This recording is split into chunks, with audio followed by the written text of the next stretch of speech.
Good evening, guys. How are we all? Oh, well, I thought we'd try and get another test flight in for FlyByWire this Sunday evening, and as I'm in doing so and setting up for this, I've clicked the wrong button somewhere, and my my streaming software's doing things that I wasn't expecting it to. So you just bear with me 30 seconds while I try and sort this out. I think I may have just solved that. Oh no, maybe not. Main thing is you guys can see the stream, so that's the main problem solved. As with no stream, it would be rather boring for you, but hopefully you guys can still see the stream and can't see me struggling in the background. Never mind. Let's crack on. So we're going to have a little bit of fun tonight, and at least that's the plan. So this new fly-by-wire test flight that we're doing tonight, some of you will have seen that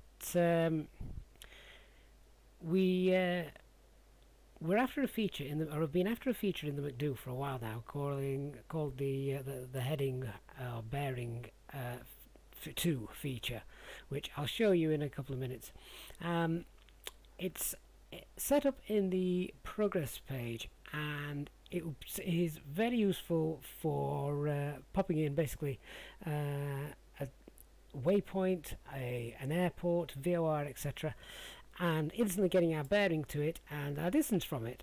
And pilots use it all the time, and it helps with descent planning, things like that. And the fly-by-wire team are in the process of bringing this in, so we thought we'd have a little look at it tonight, and in doing so we're going to have a little bit of fun as well as we depart runway 05 here at Split, and we'll attempt I think it's runway 08, the RNP approach into Innsbruck. So if all doesn't go to plan, never mind, it's only a test flight.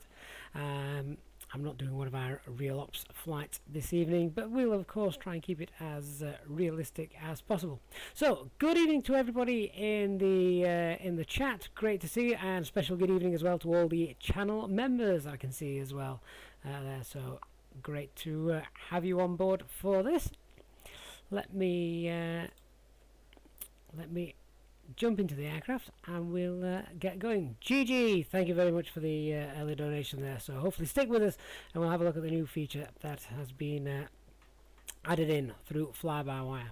So I've set the simulator time. We're obviously not on VATSIM, we're not flying in real time. We are allegedly flying in real weather, so that should be cool. But no, I don't like doing test flights, as those of you that may have witnessed previously, not all test flights go to plan, which is why we don't do them. We don't do them on online and on VATSIM. The last one we did, the aircraft had ended up being banked over at a 90-degree angle, which, whilst fun for you guys to watch, would not have been great on VATSIM or anything like that. So we'll stick to just me in the skies for this particular flight. Okay, so let's just do some cockpit preparation setup, and which needs to involve me giving you the current meta. So where are we? We're at Lima Delta Sierra Papa. Get the meta for that. 350 at 6 knots. So there's the wind. Let me just pop that into the chat for you. There we go. So as you can see, weather's not too bad. Ceiling and visibility okay, 10 degrees. QNH is 1028. QNH 1028, and I'm going to check that actually just by pressing B in the simulator to see if that changes. And it doesn't. Okay, so once again we're not actually flying on real weather, it seems, and that is because I've had to load out and then back in again to the simulator whilst I was setting up, which sadly, as we know, breaks real world weather. So that's annoying. Never mind. what we can do is we can just go in and set this. So let's just set, because we're not going to be live weather, let's get rid of that. We'll put a few high-level clouds in there just for effect. And QNH, what did I say? The real world QNH is 1028. So just so we can work with that. There we go.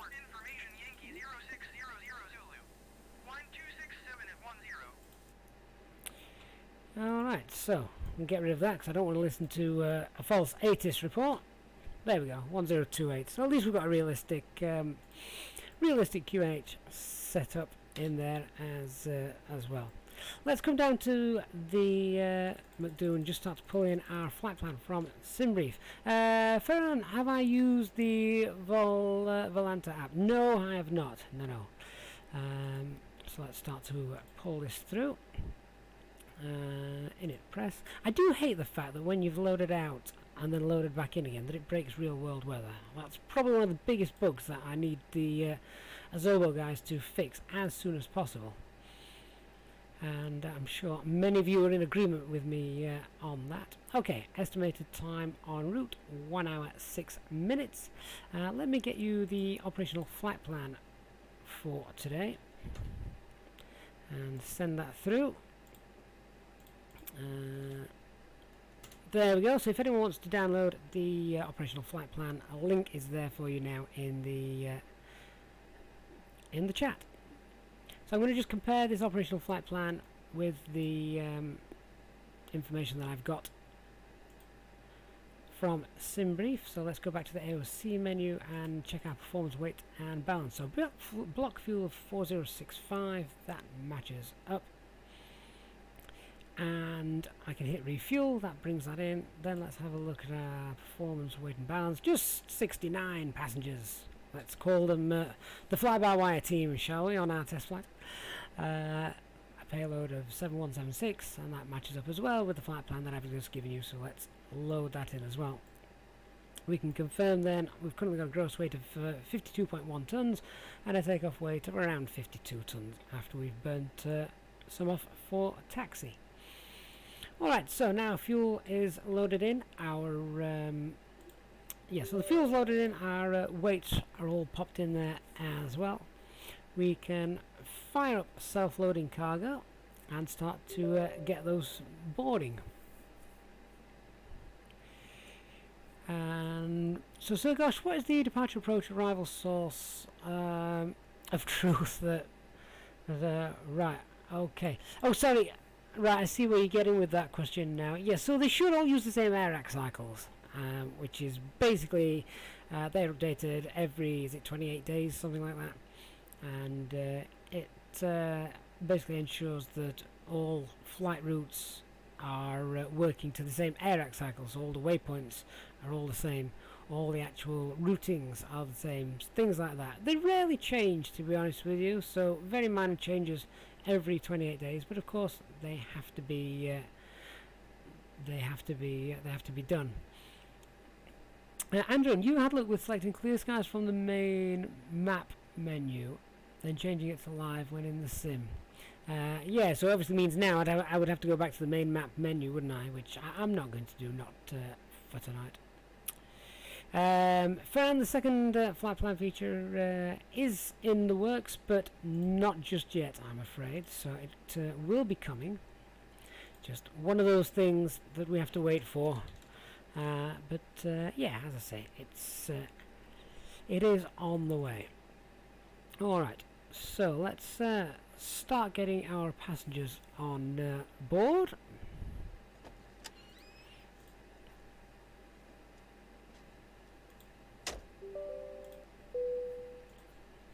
Cabin crew, yeah, we've completed the checks, so now you can open the doors and start getting the passengers on board. Unfortunately, those passengers are going to have to climb up to the aircraft, as it appears they do not have any steps or jetway waiting for us. Never mind. Okay, let's get that main door open. Here come the passengers. Alright, so our fuel is now on board. Refueling's complete. Let's get the seatbelt signs on. No smoking sign, of course. And we can also begin starting our APU so we can get out of here as soon as possible. 1, 2, 3, APU master is now on. Not bothering with the fire checks as we won't need them for this test. Let's just turn up the standby instruments and 1028, which has already been set for me. Fair, and yeah, we've got an invisible jetway. It's good enough for me. And skid is on. Check it out, the pedestal. Everything looks where it should be.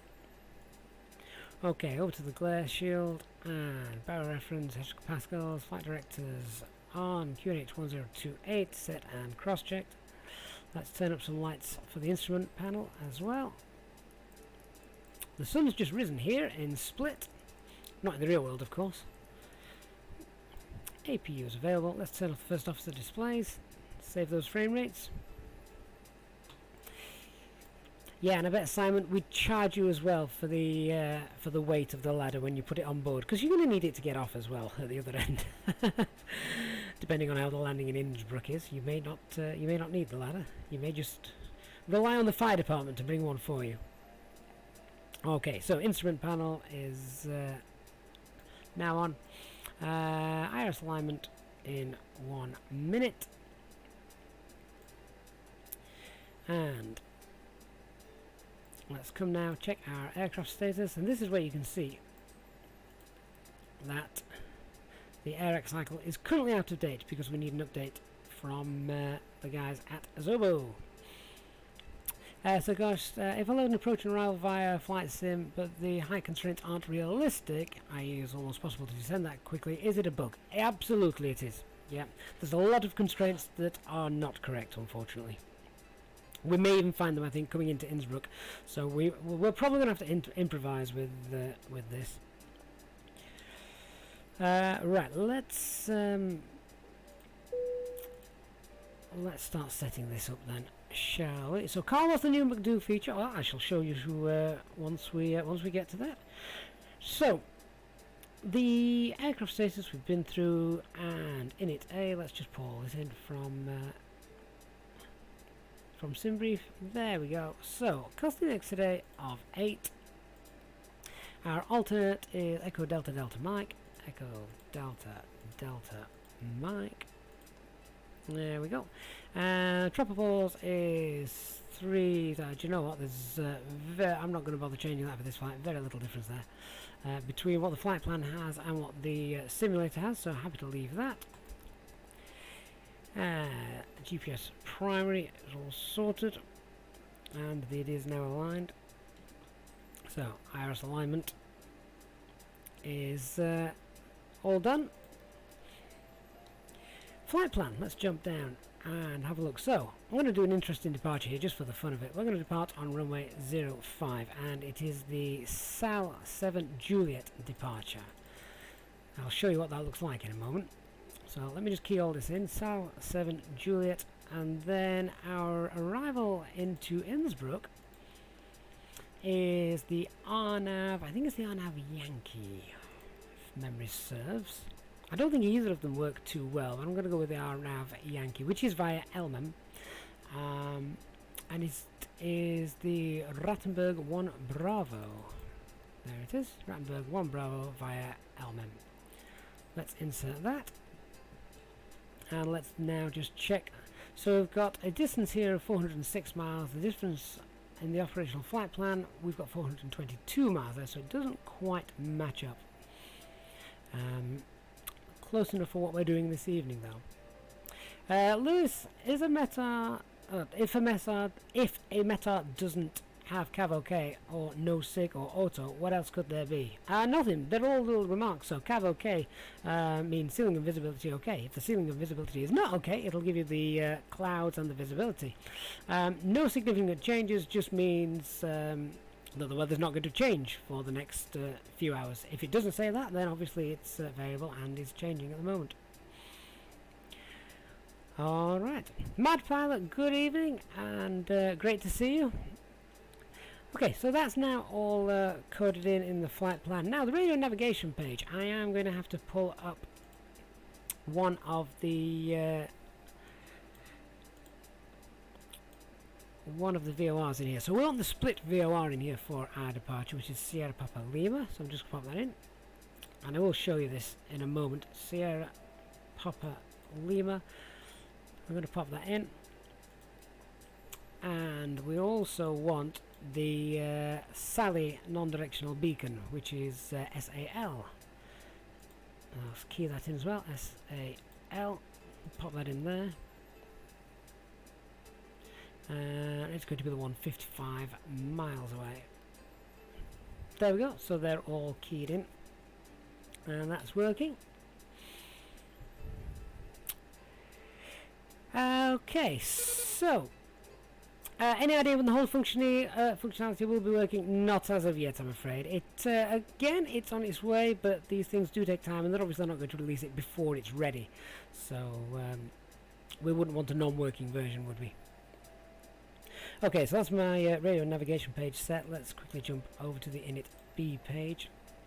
Now, zero fuel weight is 48.2, 48.2, and zero fuel weight center of gravity 30.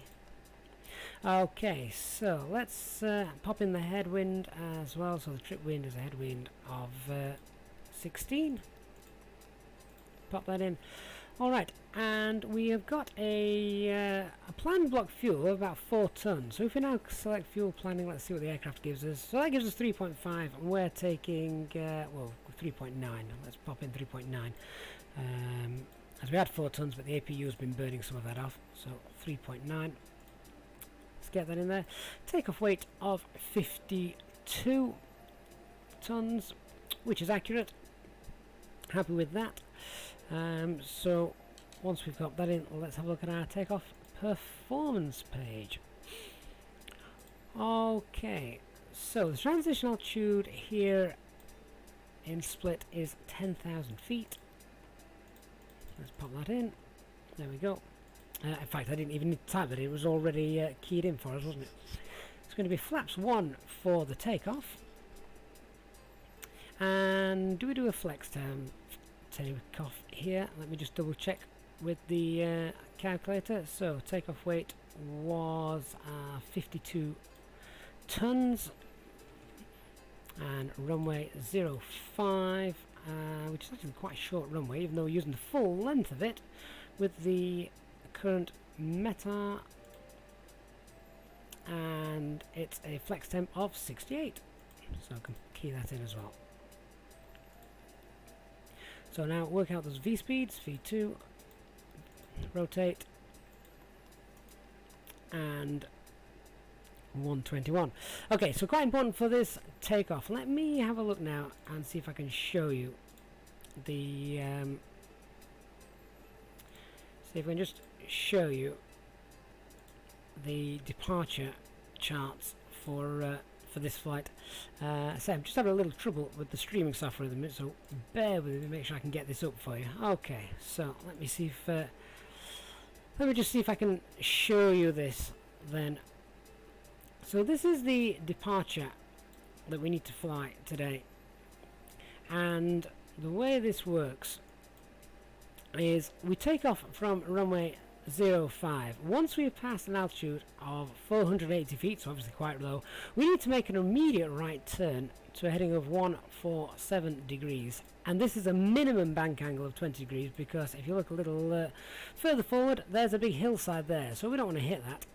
There is a maximum speed of 158 knots. Now that is important to know, because if I just close the Navigraph charts down, you can see on the on our MCDU the flap retraction speeds.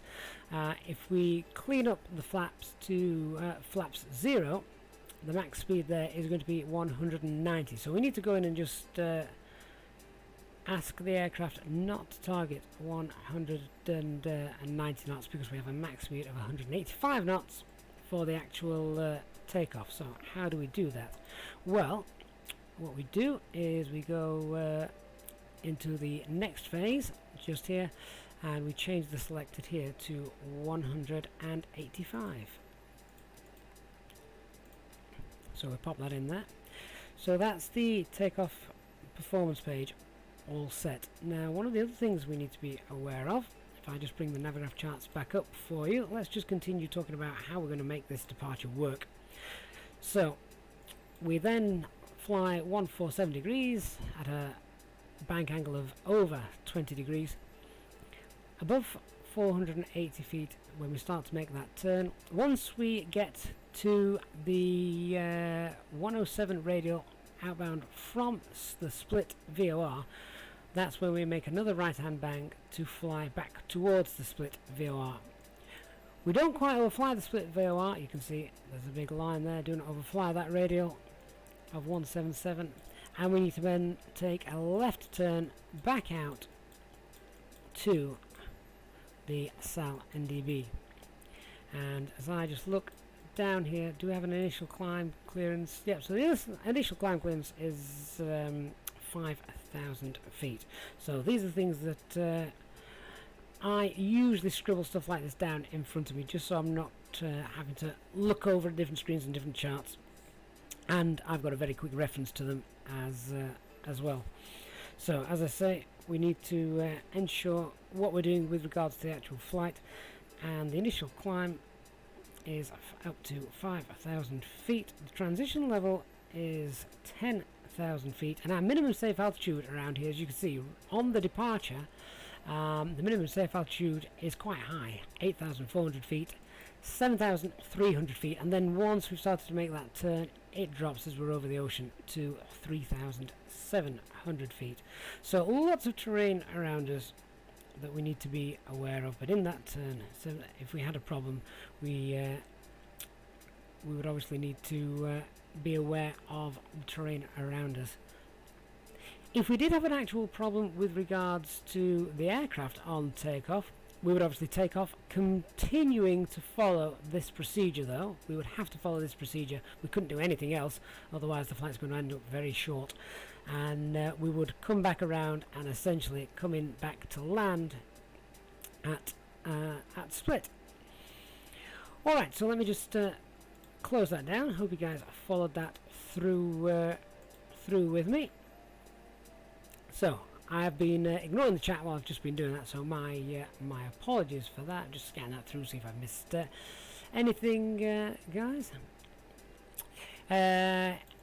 Is the PTU hydraulics when doing pushback on the wish list? They've brought that back actually. That is coming back in, so you can select that.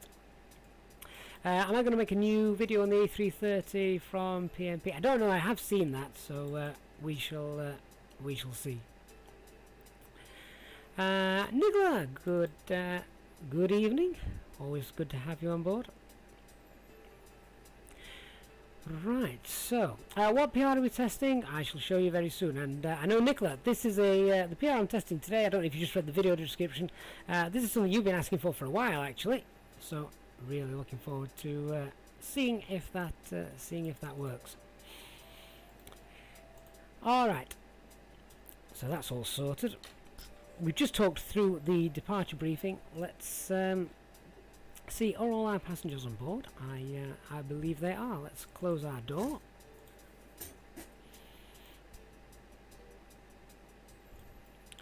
All passengers on board, and I don't believe I actually have a tug anywhere around. Hi, Captain. No tug. Oh well. Thanks a lot. Okay, so no tug today, which means we're going to have one of those so-called phantom pushbacks. Did I pop the flex temp in on our performance? Yes, I did. Just not made a note of that on my notes in front of it, so that's that. Good. Right, so with that set, let's start settling in for our nice little fun test flight. Split departure into Innsbruck. Hello ladies and gentlemen from the flight deck. My name is Gavin and I'll be your pilot flying you today.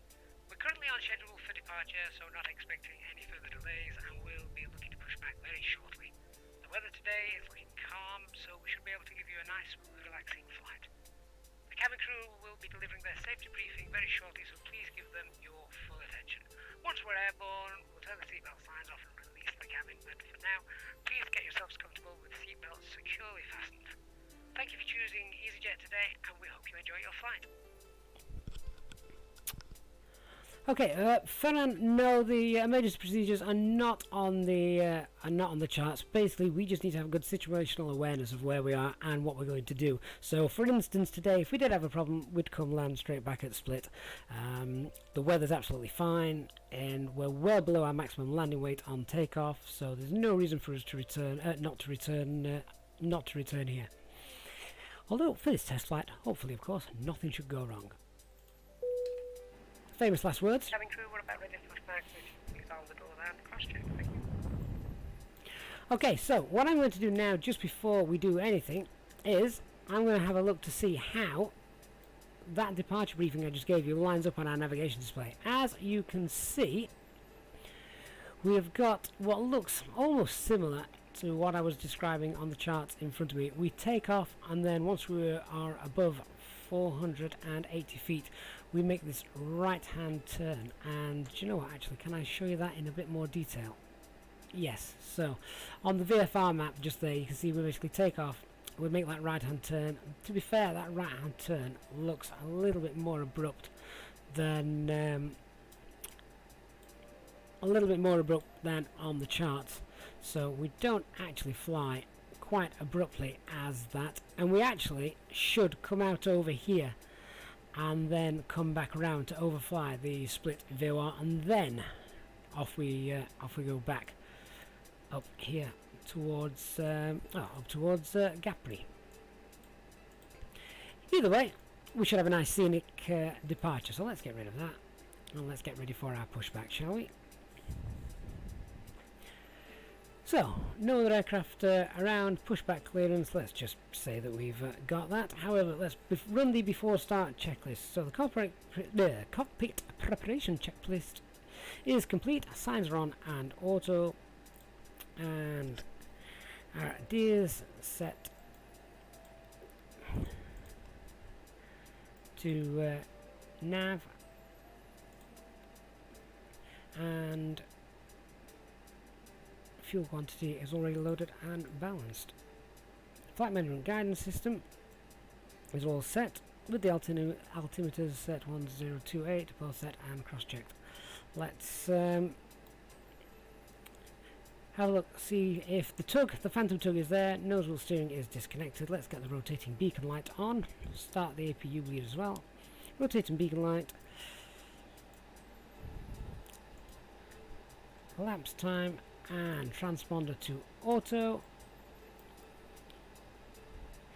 Let's then run the before start checklist below the line. Windows and doors are checked. Rotating beacon light is on. Mobile phone off, parking brake on, and we can now release the parking brake in a moment as we start to push back. So we're all clear for our pushback. Release the parking brake, close the cockpit door, get that locked, and start pushing back.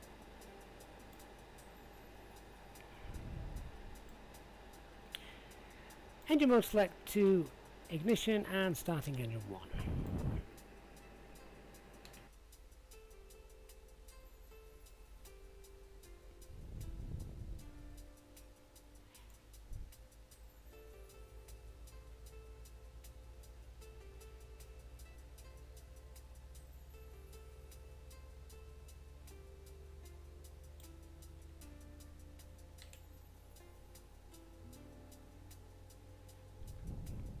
There's the hillside in front of us that once we take off we don't want to fly into. Ladies and gentlemen, on behalf of the crew I ask that you please direct your attention to the monitors as we review the emergency procedures. There are 6 emergency exits on the aircraft. Take a minute to locate the one closest to you and note that it may be behind you. Count the number of rows to the exit. Yeah, Nicola, that's why we've got a phantom tug. There's no one actually pushing the aircraft back, look. Oxygen masks will drop down from above your seat. Place the mask over your mouth and nose like this, and pull the strap to tighten it. If you are traveling with children, make sure you put your own mask on first before helping others. In the unlikely event of an emergency landing and evacuation, leave your carry-on luggage and items behind. Life Reefer rafts are located below your seats and emergency lighting in the floors will lead you to the closest exit. We ask that you make sure that all carry-on luggage is stowed away safely during the flight. While we wait for takeoff, please take a moment to review the safety procedures on the card in the pocket in front of you. Thank you for your attention and we hope you enjoy the flight. Okay, so engine 1 stabilized, starting engine 2. So it is a backtrack procedure. There's the taxiwator, enter the active, all the way down to the end, and then we turn around.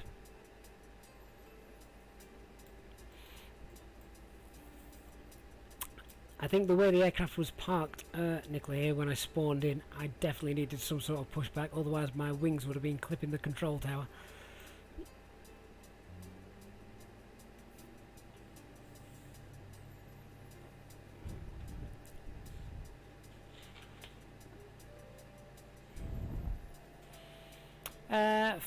No, nothing specific, just I think it was even recorded with the Microsoft voice recorder.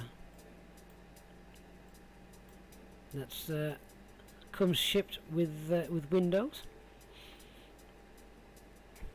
So gosh, you've been flying with the cockpit door open. Oh well, never mind. How they used to do it in the 1970s.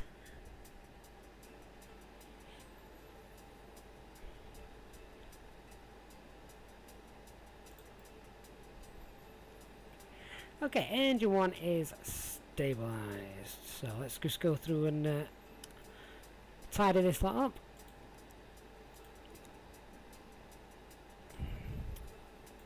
And centre of gravity, let's just have a look, is about 30.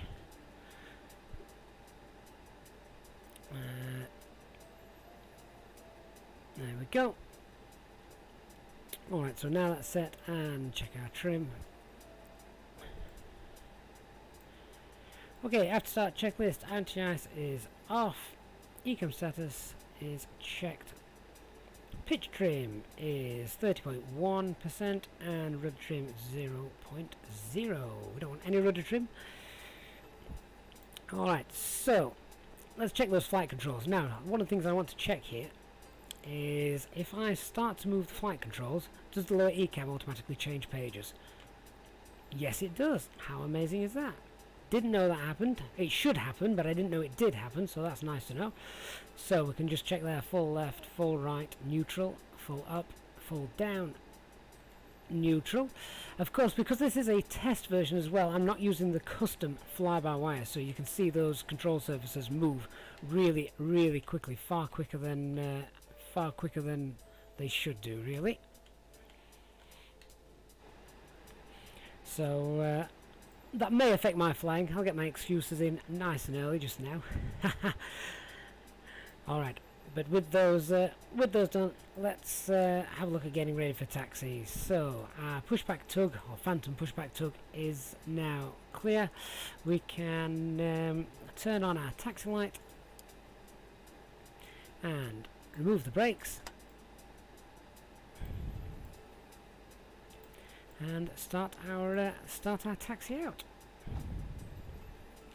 Yeah, so tomorrow, guys, it'll be our usual long haul flight.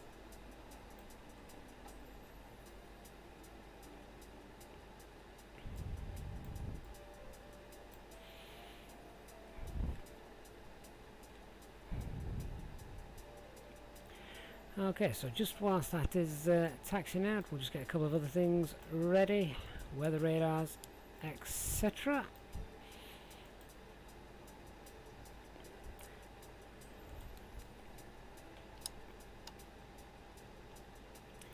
Ding our cabin, and then just before we enter the active runway, which is just here on the right, we'll just do a couple of other checks and run the before takeoff checklist above the line. So flight controls checked, departure briefing confirmed, flaps 1, FMA takeoff data 121 blue, 126 magenta, climb nav blue, 5,000 stop climb altitude is set, 1 FD2 and flex temp 68. Transponder is set, ECAM memo, takeoff, no blue. Electronic flight bag is not even turned on, but it's stored. Let's turn that on, shall we? Alright, so let's run a couple of other checks as well. Just before we enter the active runway, we can get the lights on. We'll not turn the packs on just yet.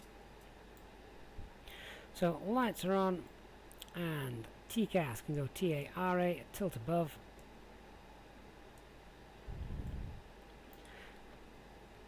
Let's start to enter the active. Cabin is secured for takeoff. Engine mode select norm. TCAS, TARA, packs off. Not yet, but they will be. And anti-ice is off for our cloudless skies.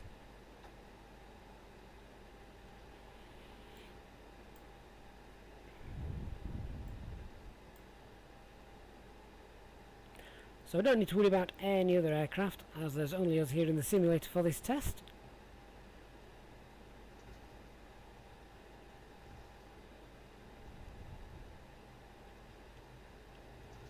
I'll be taking bets now whether the aircraft doesn't like the RNAV approach in Innsbruck, runway 08. I think I've tried it before and it doesn't work, so what I might do when we get there is try using the track FBA and using that instead. We'll see. The weather's good. We might just fly it visually. Completely against the rules, but never mind.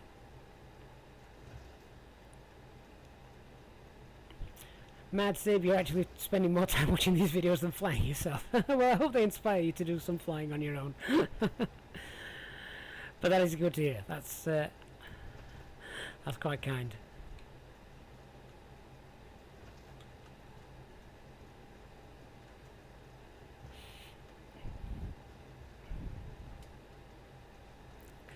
So, we don't want to fall off the end of this runway in the turnaround, do we? It drops away quite rapidly. So let's try and slow down to about 5 knots for the turn.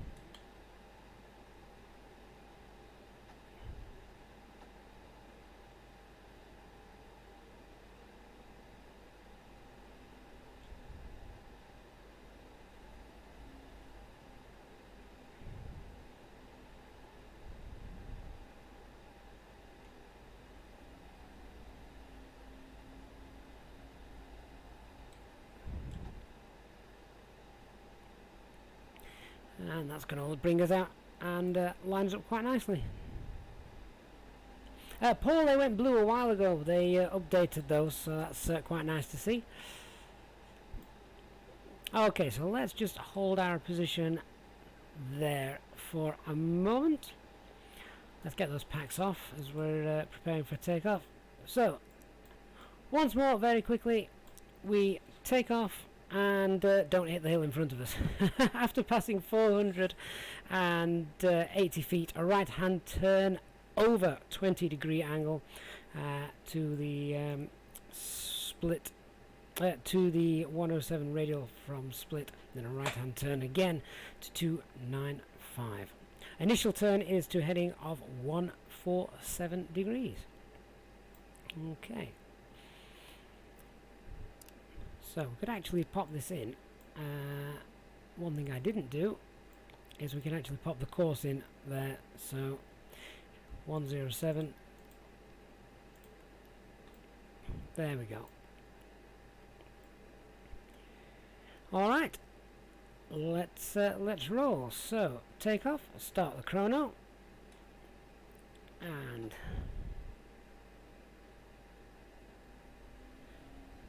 50% in 1, accelerate to flex temp, man flex, SRS, runway, auto thrust blue. We're very light this evening, so it's not going to take us long to get into the air. V1 and rotate. Positive rate for gear up. I can tell I'm not flying the custom fly-by-wire build. So there's that right-hand turn.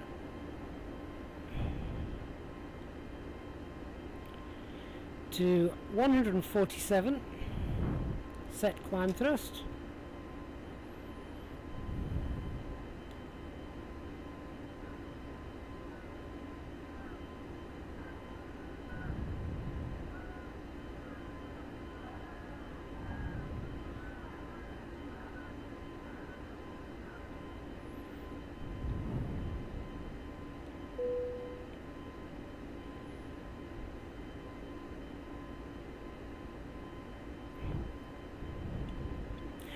One of the things that I don't, it must be one of the only things I don't like in the flight deck of the A320 is no actual magnetic compass reading. You've obviously got it down here. So our stop climb is 5,000 feet with no air traffic control online. So let's say they've given us our a clearance to fly level 150 blue. We can continue that for this.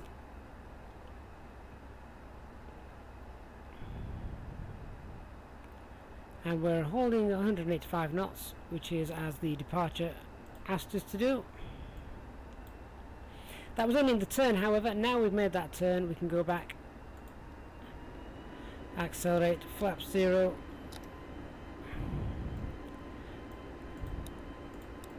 get the packs back on. I'm just waiting to cross the 107 radial. That's starting to move now, so now we can make that turn back around, and we want to fly back direct to the split VOR.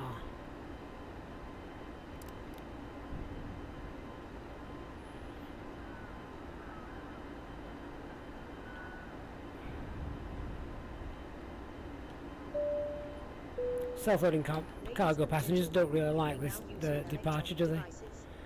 Rechargeable battery packs are available for your smartphones and tablets at an additional super chats or super sticker cost.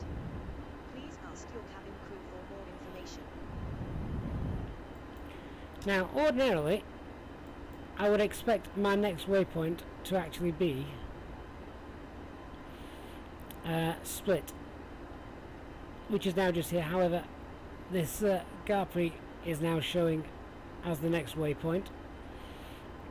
So what I'm going to do is, just to reduce my workload, I'm now going to turn on autopilot 1. So autopilot 1 engaged. I can turn off the lights as we're above 10,000 feet already. My thrust levers are having a little bit of a moment there.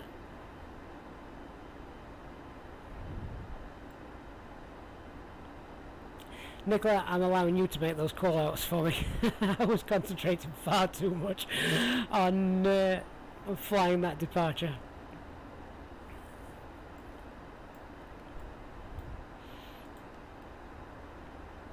So flight level 380, let's key that in. 380 and 380 blue shown there.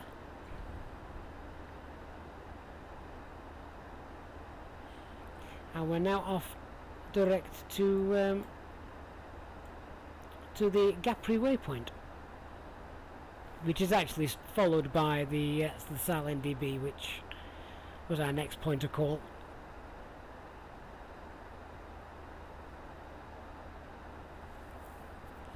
Paul, no, did you not hear the passengers screaming? It was a minimum 20-degree bank, and I could hear the passengers behind me screaming, as self-loading cargo passengers always are, a little overzealous.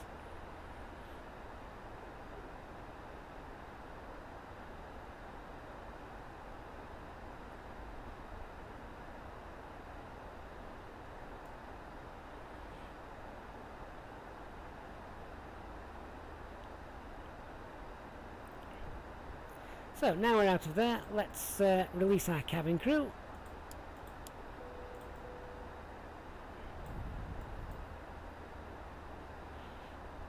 I'm quite happy in the climb. We are very, very light.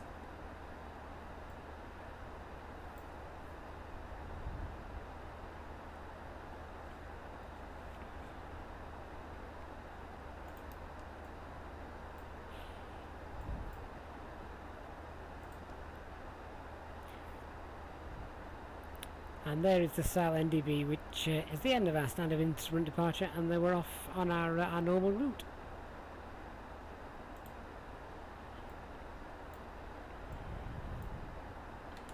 So if nothing else, if the weather in the simulator is broken once again, then at least we get to enjoy these beautiful views down below.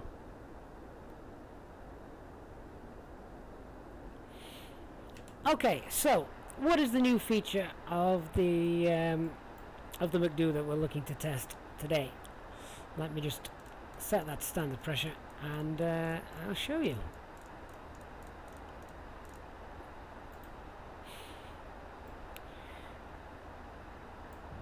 Yeah, so what have we got? Nicola, the climb rate at the moment, what are we, 3,200 feet per minute, and that's at about to pass flight level 320.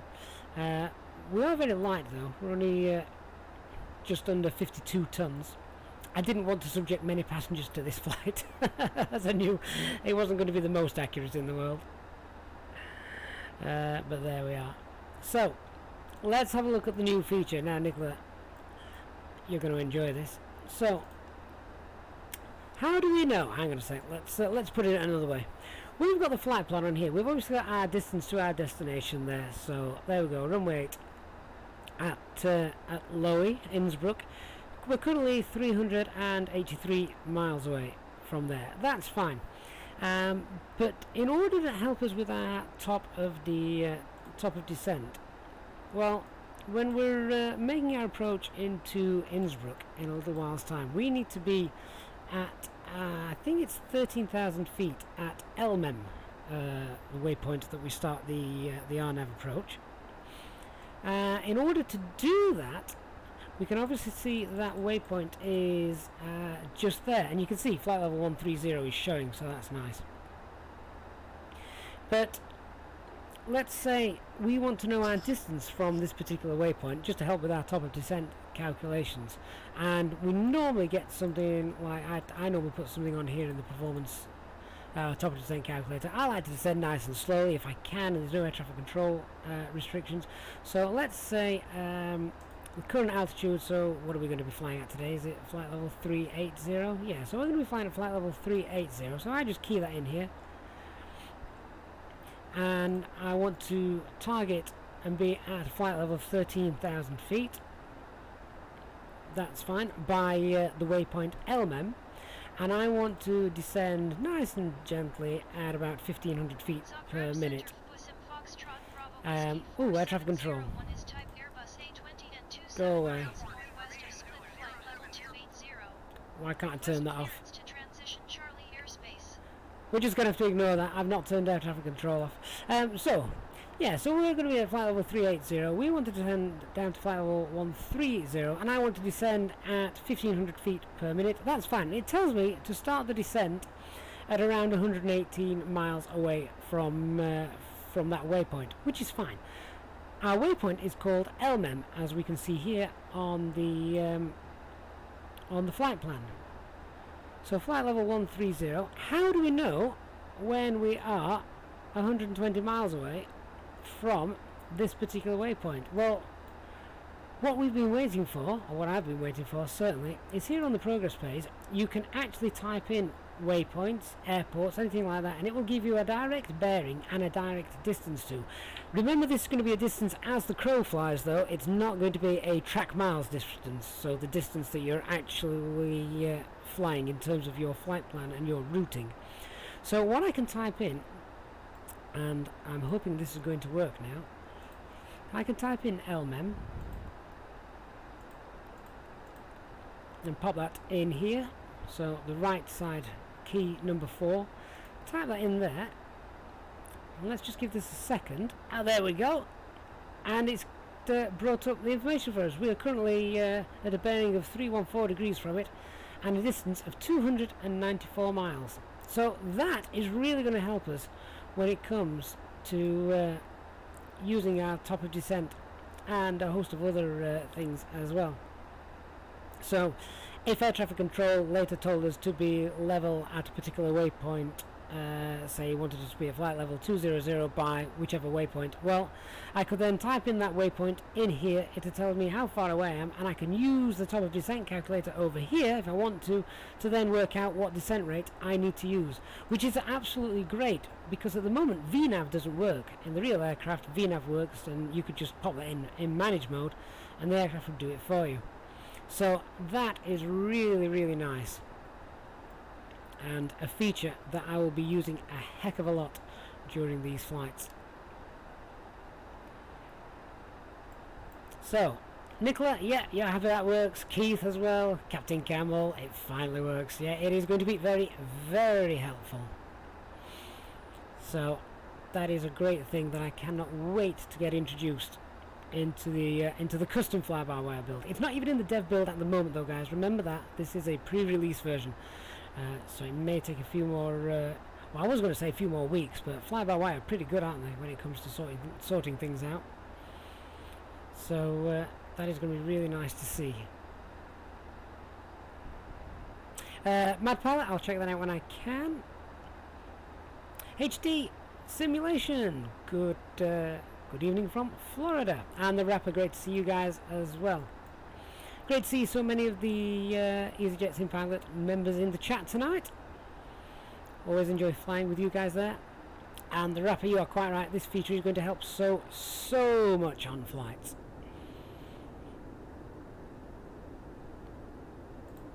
So now we've shown that, I think we can release our passengers. That looks nice, doesn't it? Ladies and gentlemen, the captain has turned off the seatbelt sign, so you are free to move about the cabin.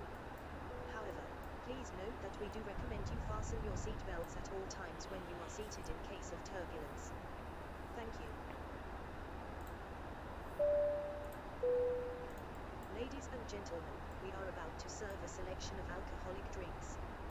Please make sure your tray table is in the down position and clear any items from the aisle. This is a paid-for service, so please consider tipping the cabin crew and the channel using stickers or super chats. Thank you. Okay, so we're still a couple of thousand feet from our climb altitude. We'll run our normal checks then, and then we're going to crack on with having a look at our arrival into Innsbruck. Jacob, how long before they get VNAV to work? How long's a piece of string, Jacob? Twice the length from the middle to the end, actually, but that's not the point.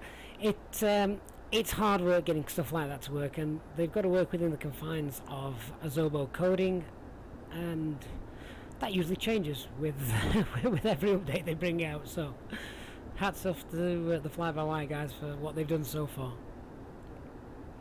But I really hope you guys all like that feature. I think it is brilliant, and one that I've been waiting to come,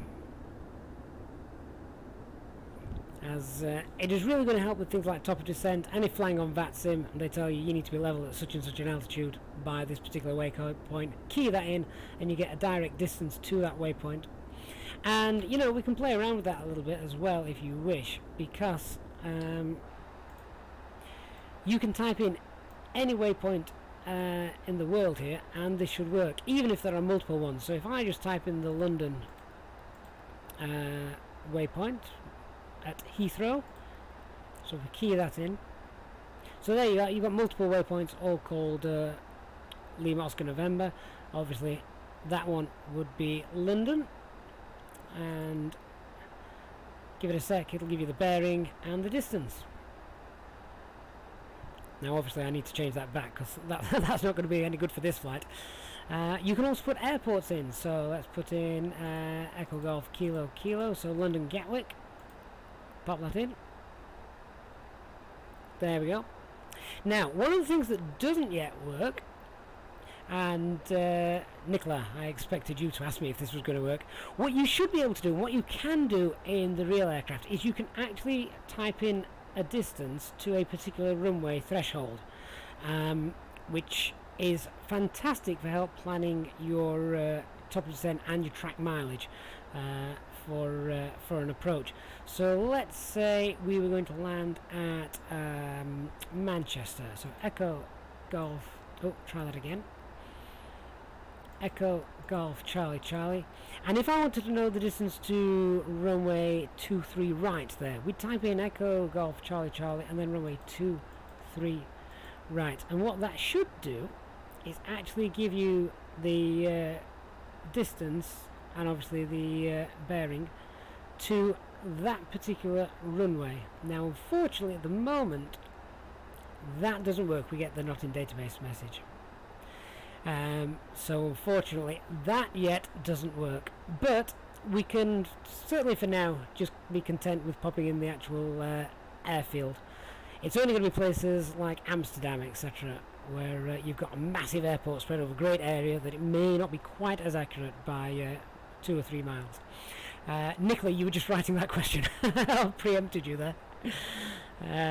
But no, sadly that doesn't yet work. Either way, let's get the actual waypoint that I wanted in there, which is Echo Lima Mike Echo Mike, and pop that back in.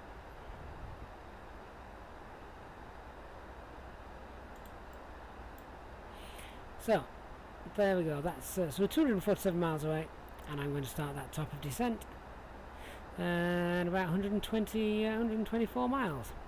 That might not be quite accurate actually, because if I just change that, so as I say, I want to be at a at an altitude of 130 and a ground speed probably of about 400. So there we go, 111 miles. I will start the descent at that particular rate. So there we are.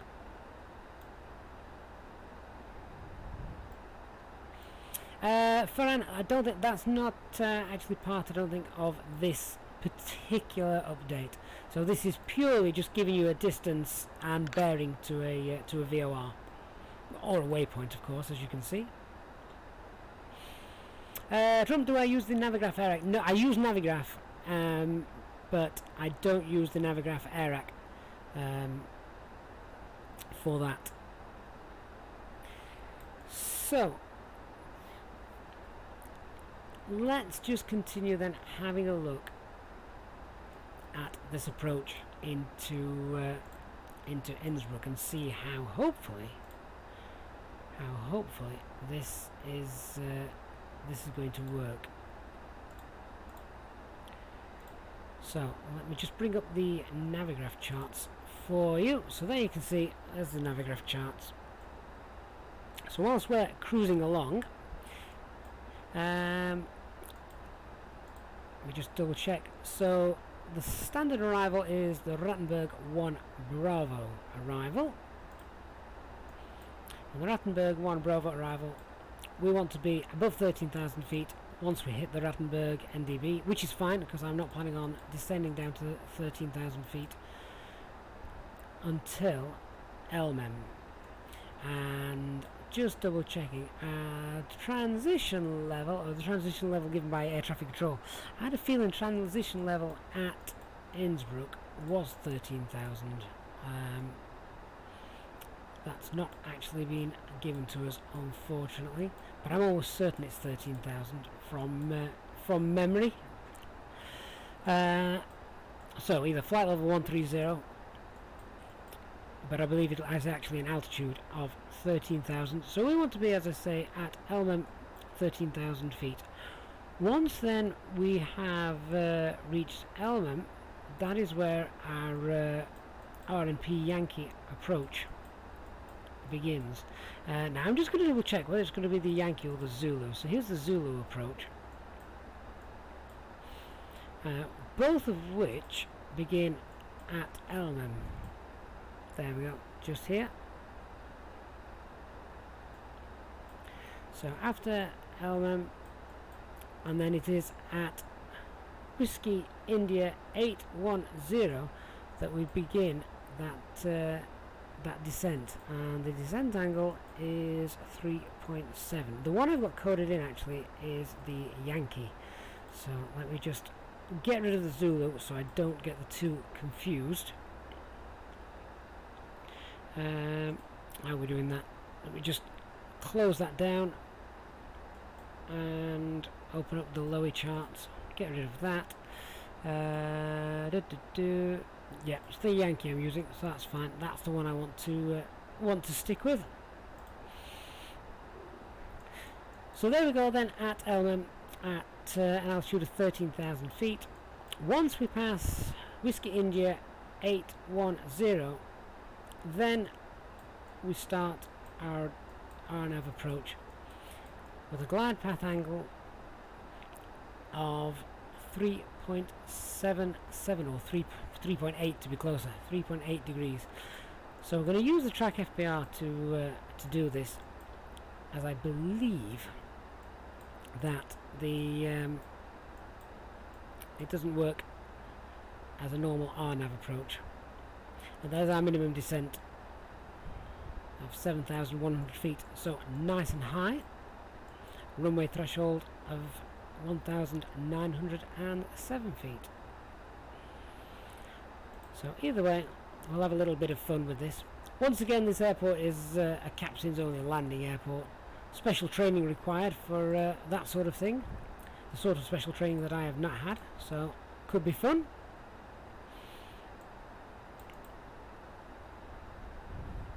And as Nicola has just said, the entire approach I will be flying fully configured.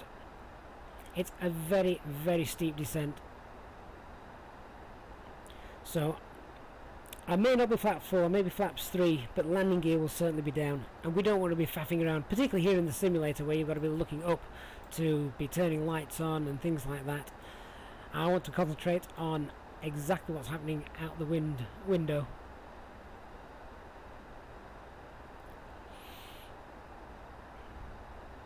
Nicola, I'm definitely not confident in the RNAV capabilities of the aircraft. I'm also not confident in the abilities of flying the circle to land approach, which is great fun. I have done that before, and I don't know if some of you will have seen that. I did that as a showcase video, that particular landing, which that's interesting.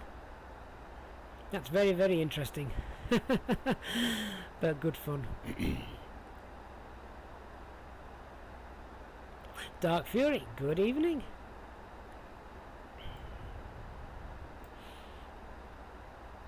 So 206 miles away. So about 100 miles away from our top of descent. Not a long flight this evening. Basically all I wanted to do was have a look at this particular feature and how that works.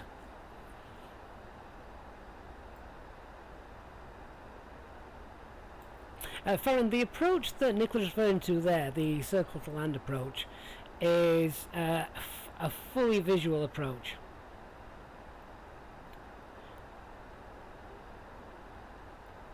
It's not one that I would choose to do, but then again, given the way the RNAV capabilities of the aircraft in the simulator work, it's probably not going to be any more riskier than attempting it, is it?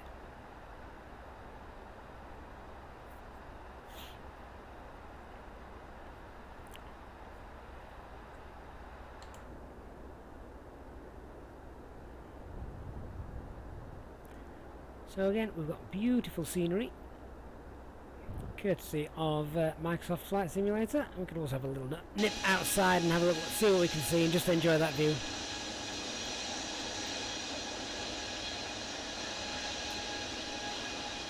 Yes, am I excited for the A330 coming tomorrow? Nah. Depends how realistic it is, to be honest with you. I mean, the A330, out of all aeroplanes that I wish were coming to flights in 2020, the A330 is not very high up on the list for me. The A380 I'm very excited about. I know sadly the plane is dying in the real commercial aviation world, but just what an aircraft. And the same with the A350. A really good quality A350 would be fantastic.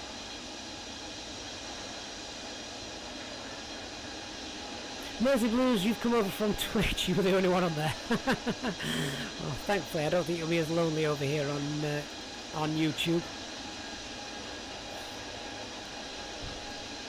So if, whilst we're in this cruise stage, guys, if you could do me a favour, just hit the like button on the page for me. That would be fantastic.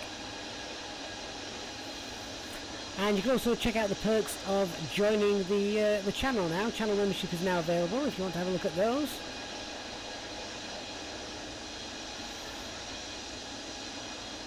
And just whilst you're doing that, I'm just going to step out of the flight deck for a second as my drink is empty. So I'm going to go and grab myself a drink from the gallery, and I shall be back in a couple of minutes.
Alright guys, so I'm back with you.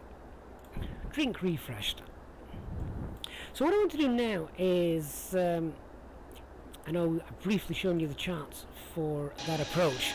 What I want to do is just have a look and see how this is coded in the actual aircraft. See how close that is. So let's just go to the flight plan. Let me go to our plan page. and have a look.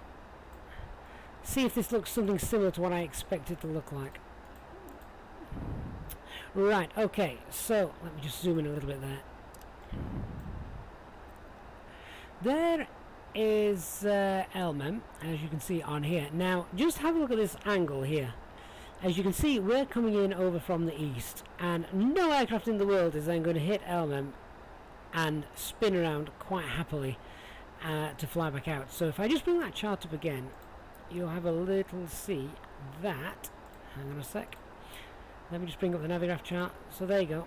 You can actually see that as we approach it over here from the east, that we need to fly this little racetrack course around it. As we approach it, we'll fly out and then we'll fly over it, and then it'll be 329 degrees and then back round at 149 degrees to then start that approach. We can't just come straight in here and then do a complete 180 back out. We'll be well off course if we do that, so need to take that into account, and we'll hold that and fly that at 13,000 feet.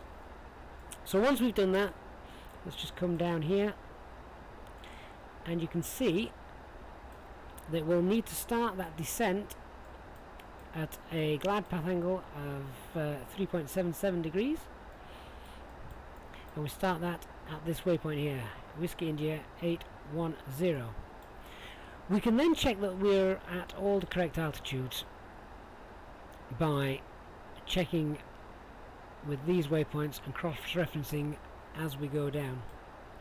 So if you haven't got Navigraph and you guys want to take a screenshot of this now, please do, so that you've got that, so you can see that we're following that as we make the approach. And then the final point is 8300 at Whiskey India 813. And then our missed approach minimum descent altitude is 7,100 feet. Landing runway 08. What I should be able to do, but I'm not convinced the aircraft will like it, what I should be able to do is, upon leaving LMM, I should be able to dial into the FCU on the autopilot 8,300 feet and engage that, and the aircraft should then descend us at these particular constraints by these waypoints, and at this point intercepting the final approach. But I'm not convinced that that works. We might try it, and if it doesn't work, then we're just going to have to take action to try and correct that if that doesn't work. But we shall see. I'd like to try it. The problem is you haven't really got much room for messing about. If you suddenly realise it's not going to plan, then you need to fix it rather quickly, as we've got steep terrain either side of us. So, as simple as that.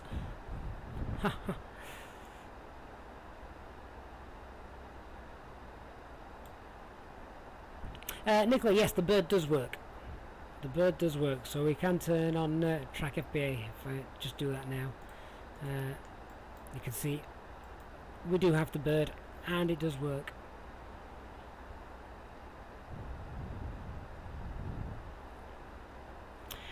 Adrian, a real easy pilot.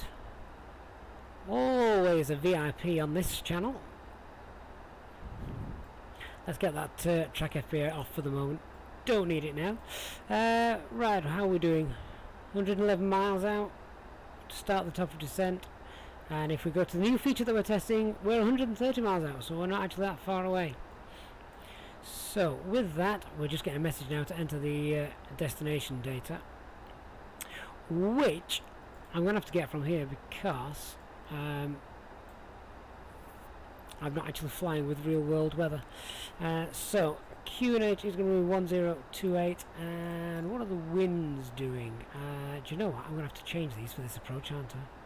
So let's just change those. So 91 degrees at 6.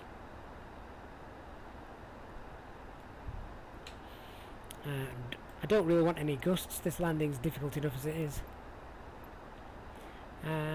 Temperature, have I got a temperature anywhere on there? I don't think I have actually. Temperature, oh, temperature of 15 degrees. That'll do.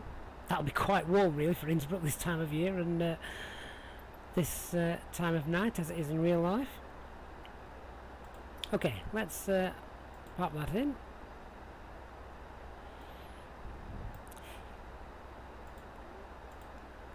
So what did I say? That QNH was 1028. Of course QNH has to be set accurately for an RMP approach. Temperature is 15 degrees. The wind we've just made up 91 at 6. And I think the transition altitude is normally 13,000 feet at Innsbruck. If anyone knows anything different, please let me know. And our minimum descent is 7,100 feet. There we go. Alright, so there's our RNAV programmed in. 111 miles. Let's have a look at our progress page. And there we are, we're 117 miles. Now remember that 117 miles is a direct track. So that is 117 miles straight across here. Obviously we're not going to be doing that. We've got this track mileage to take into account. But certainly going to be close enough for how we're going to work this. So really, we're not far off our top of descent now. Ladies and gentlemen, just from the flight deck again, just to let you know, we'll shortly start descending towards our destination. The cabin crew will soon begin preparing the aircraft cabin for our arrival, so if you can help them by make sure the aisles are kept clear of any baggage, etc., so they can make their way around the aircraft, that would be most appreciated. Thank you, and we'll speak to you again soon. Hey Christian, another fellow Easyjet Simpilot member. Good to see you. Okay, so we've got the weather and the landing information. Flight management guidance computer is all programmed in. Our landing elevation is 1,907 feet. I'm not too confident in this aircraft's ability, so I'm going to go auto brake medium. It's a very short runway anyway, so I think auto brake medium regardless. Arrival briefing. We've been through how we're going to perform this, including the holding pattern once we get to the LMM waypoint. And of course we're going to have the flight radar, we're going to have the terrain radar rather, as turned on. Alright, let's start that descent. So I'm going down to 13,000 feet. So I'll pull the open descent. I'm going to slow the aircraft down a little bit, and for the time being a nice gentle vertical descent of 1,500 feet as we calculated over here in the top of descent calculator.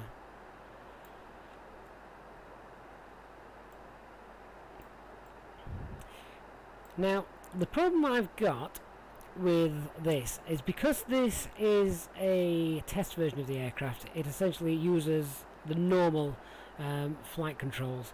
So if this isn't this is basically the dev version with the new little feature added in on here. It is not the custom fly-by-wire version, which means that it is not as easy to control, and it doesn't hold the flight path angle quite as nicely as the real as the custom fly-by-wire bird does.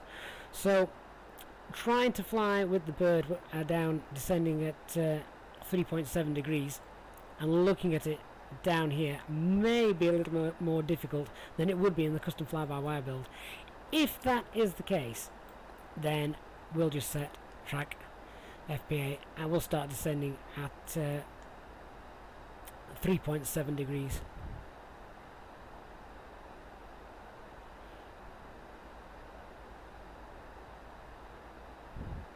Or 3.8 degrees actually, because it's 3.77. Sadly we don't do it to that many decimal places, so it will be 3.8.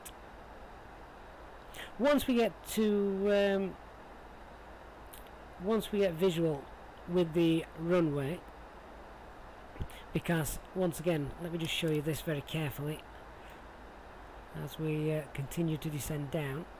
If I just go back into plan mode, so that is the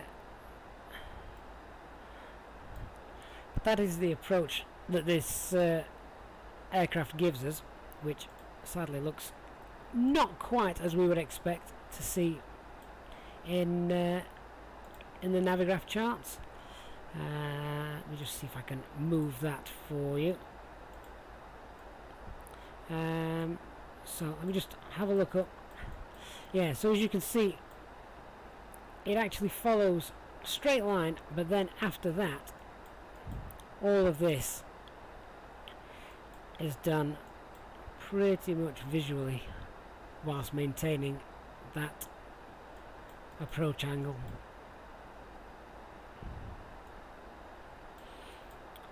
So, should be fun, as I say, particularly as it's not the custom fly-by-wire build, which is much easier to control all that sort of stuff. But hey ho, it's a test flight, and if we can't have a bit of fun in a simulator and a test flight, then when can we? It's also a Sunday night, it's back to work tomorrow for everyone, so if you all see me crash this evening, then I'll have given you a good laugh for the weekend.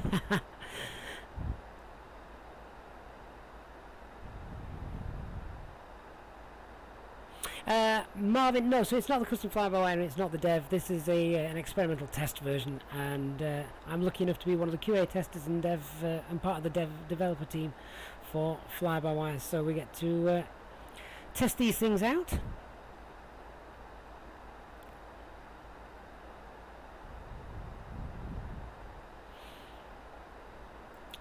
So the actual valley is down here somewhere. And we could check how that descent is going actually. If I just go back to the progress page, we're 83 miles away.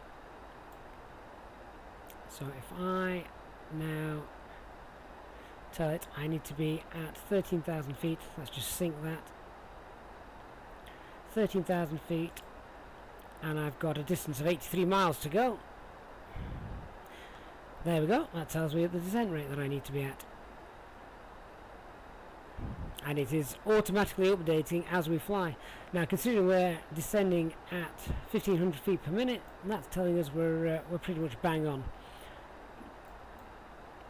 Always nice when things works, isn't it? Well, Lewis, in the real world, I'm in the music business, which is currently dead. So, which is why I'm able to spend a lot of time enjoying myself on the simulator. And hopefully entertaining and educating you guys as well, which is nice.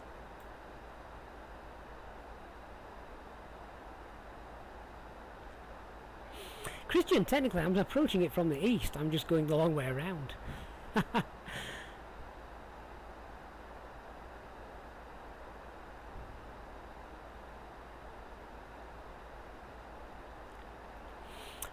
Marvin, I'm not actually sure, my friend. I was actually invited by the team. I think I fly that many flights with it. That I fly that many flights that I got asked to come and join them.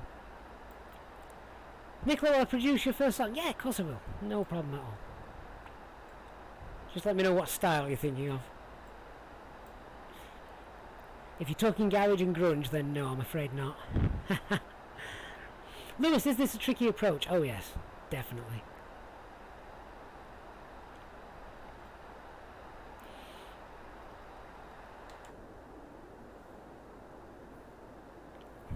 But just look at the beautiful scenery that we get while we do the approach. Yeah, Christian, I think most of the approaches, well, certainly a great deal of them are via the Rattenberg NDB. This one it basically brought us up to Rattenberg and then we fly west and then come back on ourselves.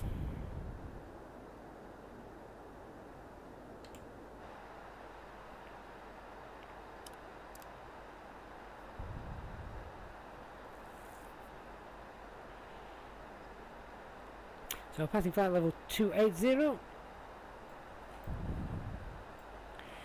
And I want to set our local pressure then.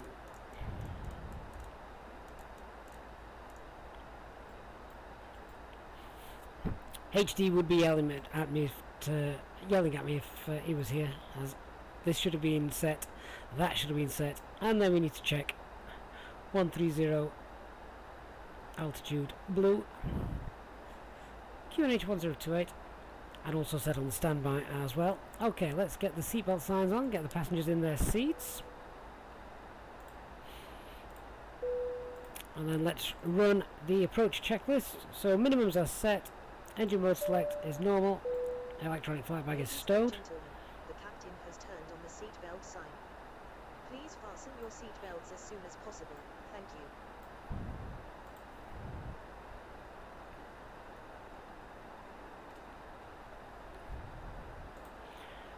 Just checking that is all still working quite nicely.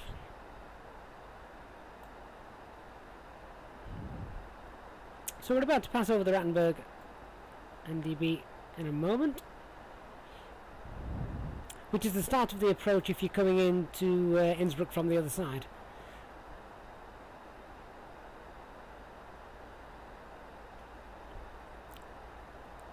Ooh, Nicola, I've not had the chance to experience that. The heads-up display. Right, what's happened with my flight plan? My green line taking me direct to Elmem has just disappeared, although I believe we're still tracking Elmem, looking at that. Start to roll that speed back.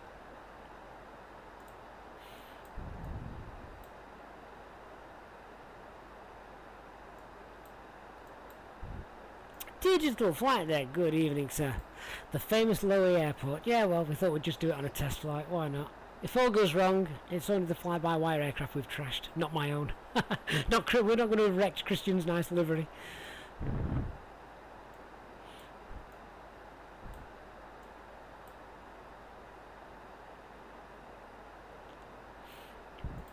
So I'm just hoping we're still tracking direct to Elmham, 52 miles away.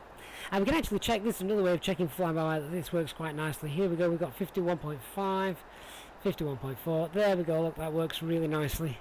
So we know those distances have been accurate all the way through.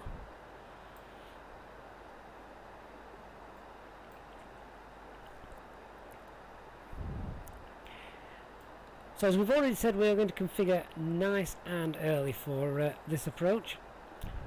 Horrible approach. I've never actually done it before. Certainly not in the stream. However, look down there, ladies and gents. There's the airport. You can just see that down there. And there's the valley that we have to fly down in order to get to it. It's going to be fun.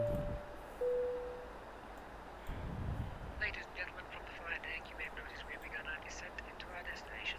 We're not expecting any further delays or traffic in front of us in the next few minutes, so if you do assist the cabin crew by tidying your trays, handling the bag, and putting any litter in the bags provided. For safety reasons, please turn off all electronic devices and switch them to airplane mode until we have landed. Please also note that the aircraft toilets will shortly go out of use. Thank you. Captain, righty, let's get the butter landing. I wouldn't be putting butter on the toast for this landing. I'll be happy if it gets down. Nicola just turned left here and descend steeply. Well, we could just send people out with parachutes. No, honestly, there's not going to be a butter landing for two reasons. One, it is an awful approach. Two, it's a short runway, so you want to make good ground contact and make sure you actually get those brakes working. And three, it's not the custom fly-by-wire build, which makes it even more difficult to control the descent and the flare at the last minute.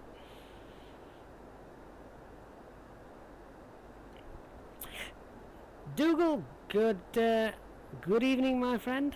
Busy preparing new stuff for Simwings. Excellent. And for those of you that aren't familiar with it, please do check out the Simwings website. Dougal, if you can pop that link in, and Digital, if you would permit that link to be shared, that would be wonderful. Simwings do fantastic work, fantastic charity work for people, so please do give that page a look as they try and get disadvantaged people the chance to fly our wonderful simulators. So do go and check that out when you can.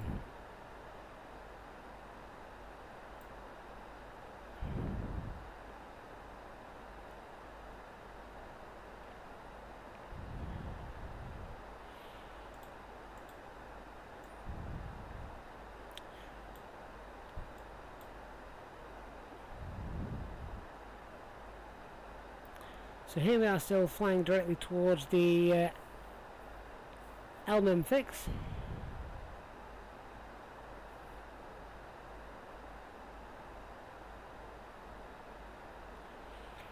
And still want to be slowing that aircraft down. In fact, we're only 32 miles away, so what I'm going to look to do is we're now going to enter the approach phase. Get configured nice and early, so we're going to enter the approach phase and select manage speed for the rest of the flight, and that will start to slow us down.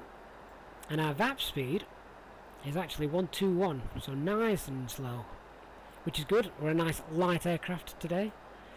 Let's get those spoilers out. And can we see Innsbruck down there? There we go. Passengers are able to see the airport that we're about to land at. That must be a scary sight. If you're doing this in the real world and then suddenly you see that's the airport we're about to come in and land at. Ladies and gentlemen, if you look out of your left, you'll see the airstrip that we're going to be turning sharply towards in a moment. Of course, we're not going to be turning too sharply, we're going to be flying the little hold first. Is the descent calculator in the dev version? Yes, it is. It's also in the custom fly-by-wire build version as well, so go and check that out.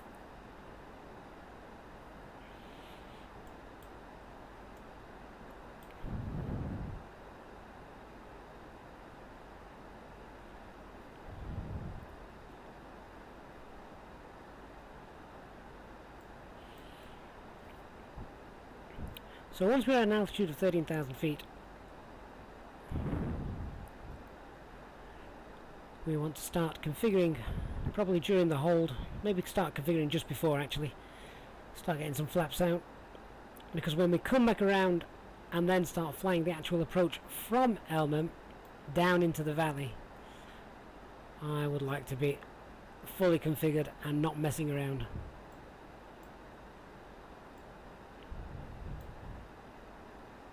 "22 miles out, flight level 160.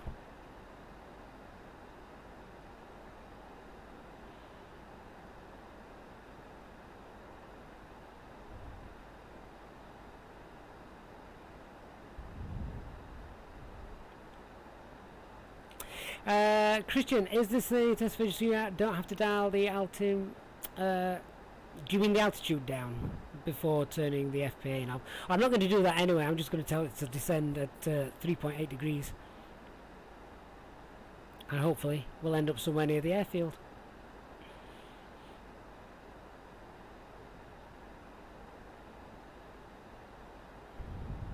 RB26, that's exciting stuff. Good luck. Yep, you're right on time for the approach. Approach, crash, however it ends up. Now, one of the things that I also need to point out about this approach is the missed approach. Now, the missed approach is also an RNAV missed approach, and the missed approach track doesn't work. So if it goes wrong, we are essentially climbing up to 9,500 feet, making sure we actually need to go back to the Rattenberg NDB and do it all again. But the missed approach track isn't there, so it's just fair warning and good luck to all of you. Every man for himself.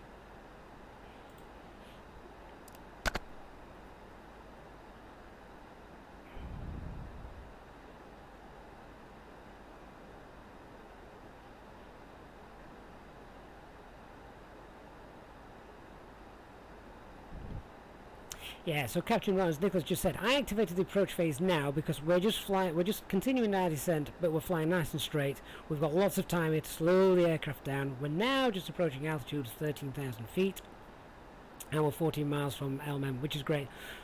Once we've got 13,000 feet set up, I'm going to kick flaps 1 and start to slow the aircraft down, ready to make this approach. Chris Hogg, thank you very much for joining us, another member of the Easyjetsimpilot channel, and I'm sure we'll catch up with this flight and the landing tomorrow. Nicola, the missed approach sounds like a disaster. Can't be any more of a disaster than the landing if we had to go missed. Orange Noise, how's the progress page? Looking beautiful and working an absolute charm. Did everything I expected it to do. Yeah. There it is. LM, distance and the bearing. Absolutely spot on. So what I can do now, which is really going to be useful for our descent planning, is I can type in the airport that we're going to land at. So there it is, 21 miles away.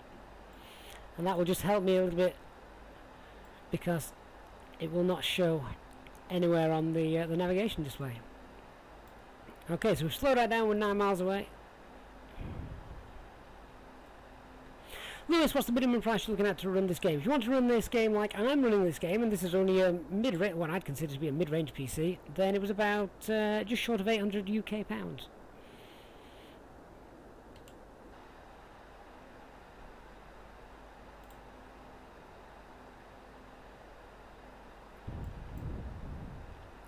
So 8 miles away before the fun begins.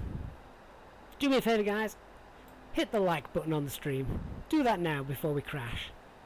You may not be able to afterwards.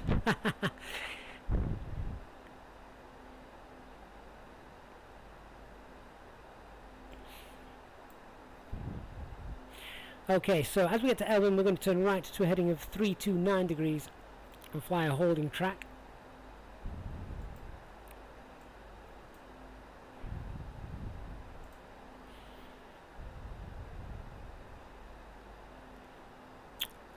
Lewis, you certainly can.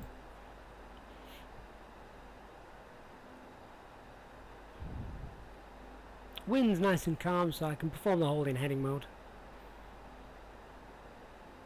Camera Mini 76, yeah, Bing Maps is turned on. Okay, so flaps 1,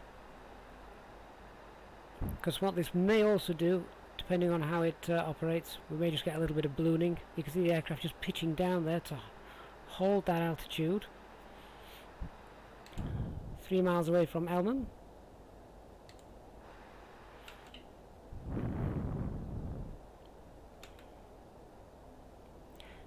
Don't want to get this wrong with terrain like that underneath you, do you? No, Lewis, it shouldn't balloon. They've actually fixed this in the developer version, so no ballooning there.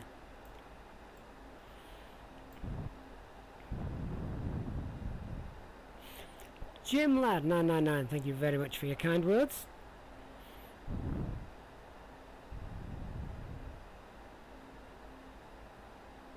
Okay, so I'm just going to pull the heading book now because I don't want the aircraft to start turning towards the next waypoint, which it just started to do there, so we've done that at the right time.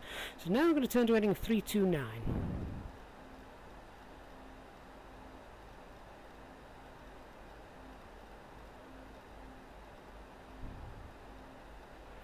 I will hold that and we'll fly this for 1 minute.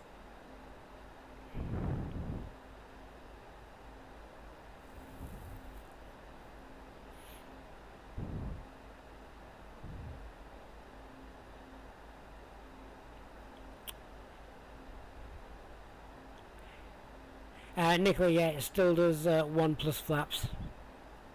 They've not been able to solve that little problem just yet.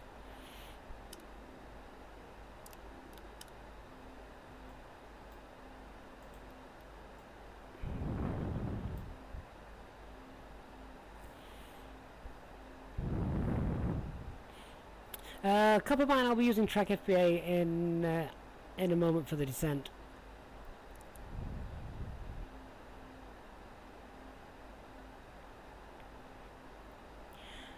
Okay, so now back turn around to 149. Oh, gone too far.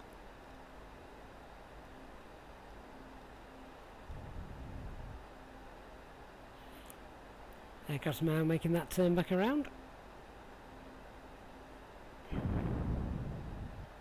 And this should now just bring us back into Elmbev at a much better intercept course than asking us to make an instant 180. Not even reverse thrust could have done that for us. Yeah, this is all manual, my friend. All manual.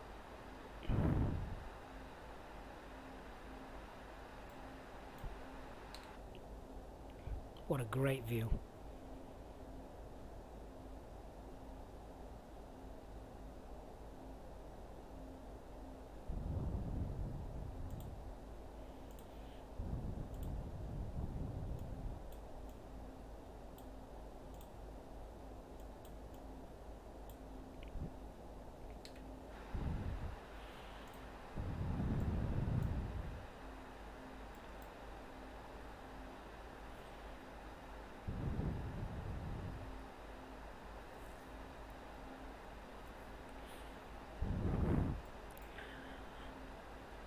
Okay, so really we should be coming almost back straight in on Elmem just here. We're not quite, so I can actually just veer us around to the right a little bit, just so we get a slightly better intercept.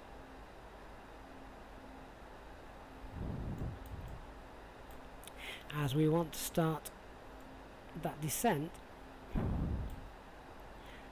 at Whiskey India 810. Now what I should be able to do is dial into here 8,300 feet.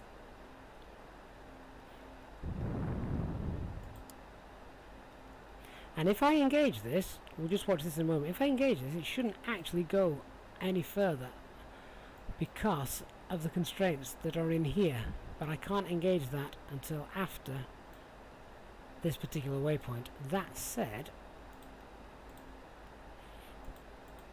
I can't go in and edit those either, so this is where things can start to go wrong from a simulator point of view if we're not careful. Alright, so now let's start that turn towards Whiskey India 810, flaps 2.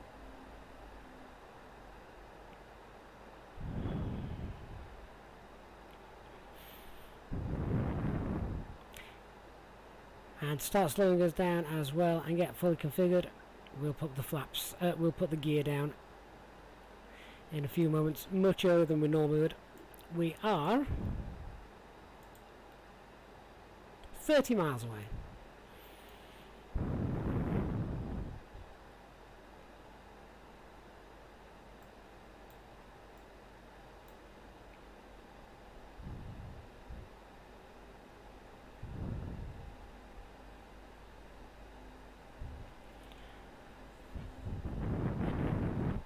And I'm just double checking these actually. If we double check, there is a plus in front of these, so technically let's try it, shall we? 8,300 feet, and after passing Whiskey India 810, let's see what happens. If it fails to work, that's when we need to use the bird and turn on track FBA.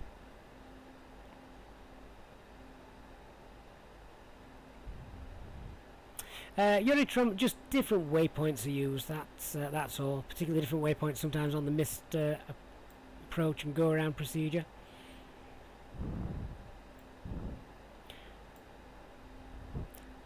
Okay, so you can see now we're actually already targeting 811. We're just about to overfly 810, so if I now select manage mode, that constraint has come up, 10,600 magenta.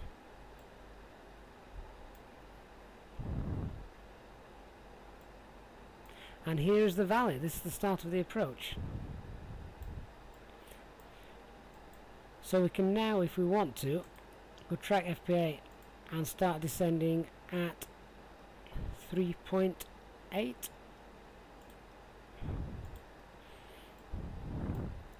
And there's the bird showing us what it's doing.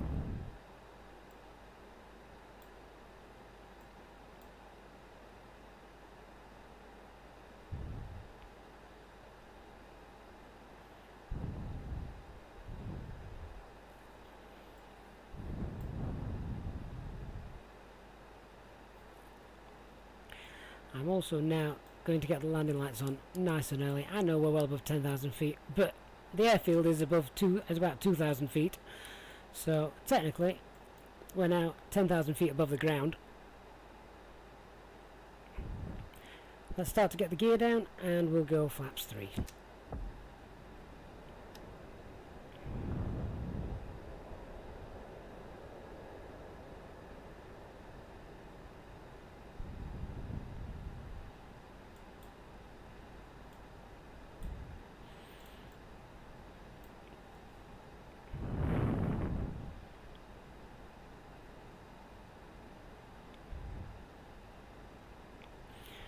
So just continuing to check these altitudes as we pass them. We should be about 10,600 feet at the moment, so to me that's looking a little bit too high. We can increase that descent rate just a little bit, get back on track. In fact, what's happening here?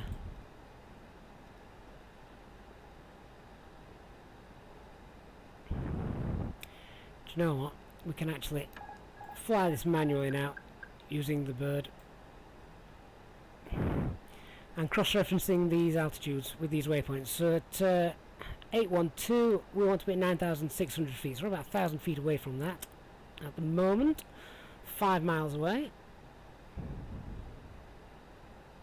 Correction, because that's just flipped over to 813, so that actually doesn't look too bad at all. Let's get flaps 3 and flaps 4.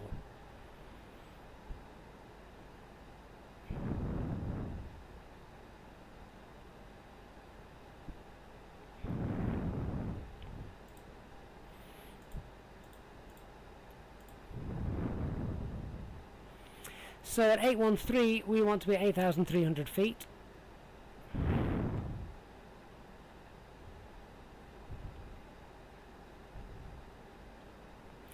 We'll also get some spoilers out just to start slowing us down a little bit. Not too much, it doesn't need to be full spoilers, but as you can see we're well away from our final approach speed.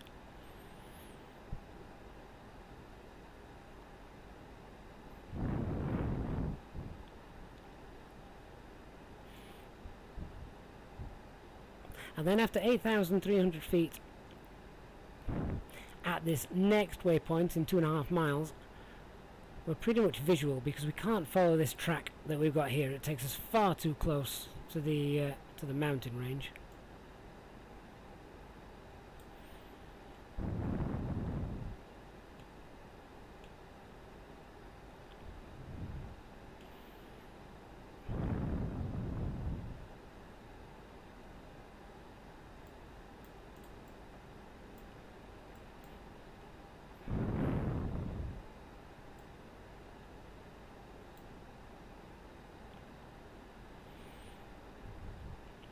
Okay, so let's just bring that back up, and we can now turn the flight directors off.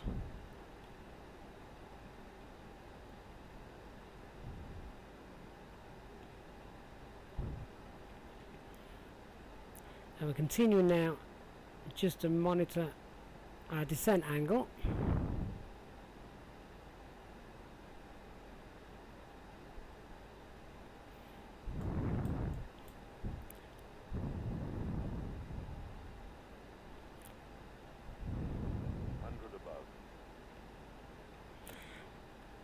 And we're just hoping to make, we've obviously got good visual conditions because we've got clear weather.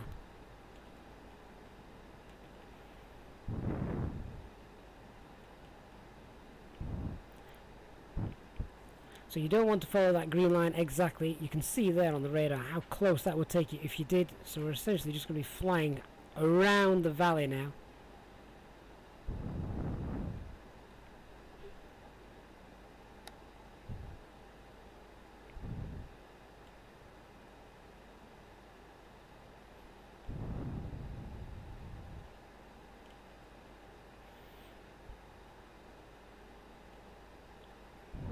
This is definitely much more difficult to control than the custom fly-by-wire build.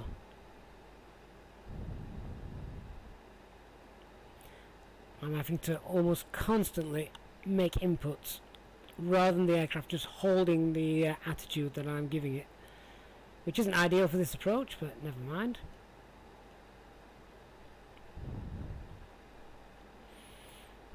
So let me quickly ding that cabin. And we can just start to come around a little bit now. And we're essentially following the river now.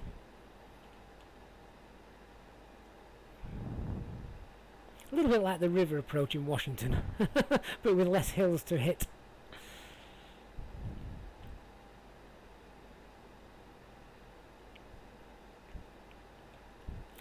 So a good descent rate for our actual speed is around 800 feet per minute. As you can see, we're just perhaps a little bit over that at the moment.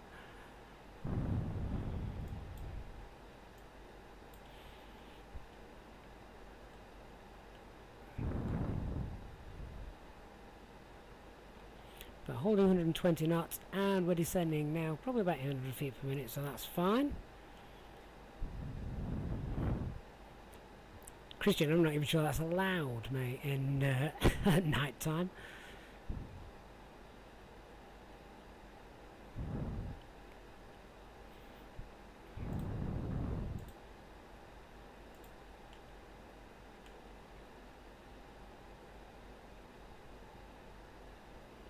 So we need as well to stay to the right hand side of the river. Stay to the right hand side of the river.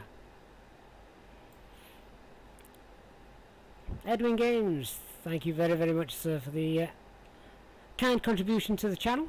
Hope we can give you a good landing tonight.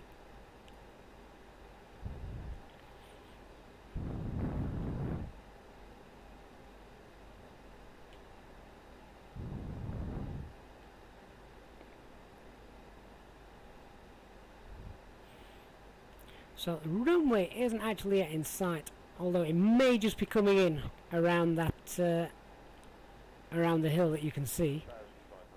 Radio altimeter is now alive.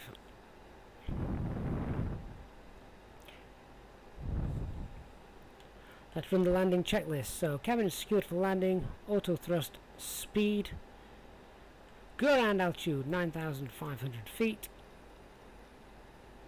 set, landing, no blue.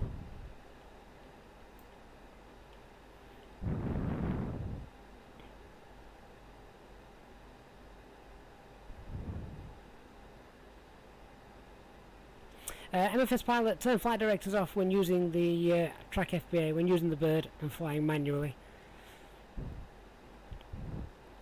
Flight director can stay on when autopilot is on, but you don't normally have the flight director on when flying manually and using the bird.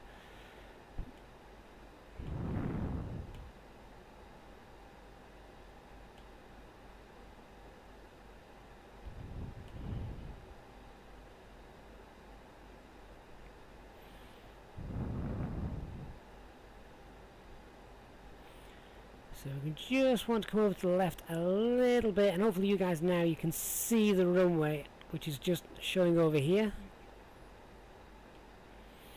Don't want to get too close to this hill.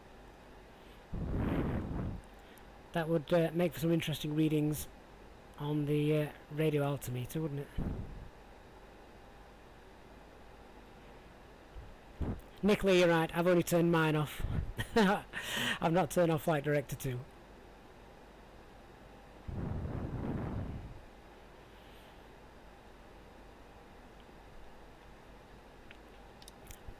Just seen the landing memo come up, and it did say spoilers weren't armed, so they are now.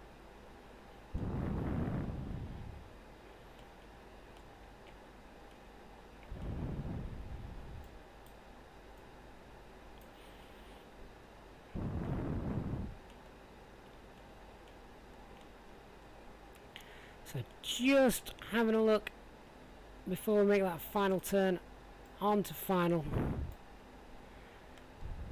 We've got 2 white, 2 red. So we'll start to line up with that centre line in a moment. Start to bring that around.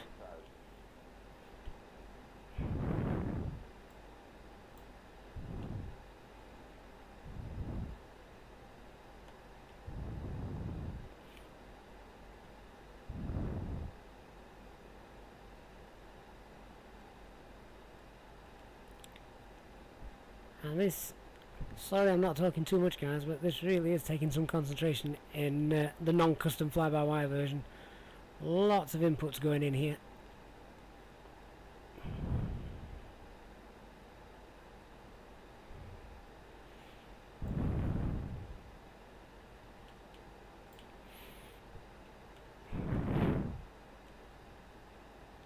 So just try and track that centre line now. 500, approach stable. Let's continue the approach.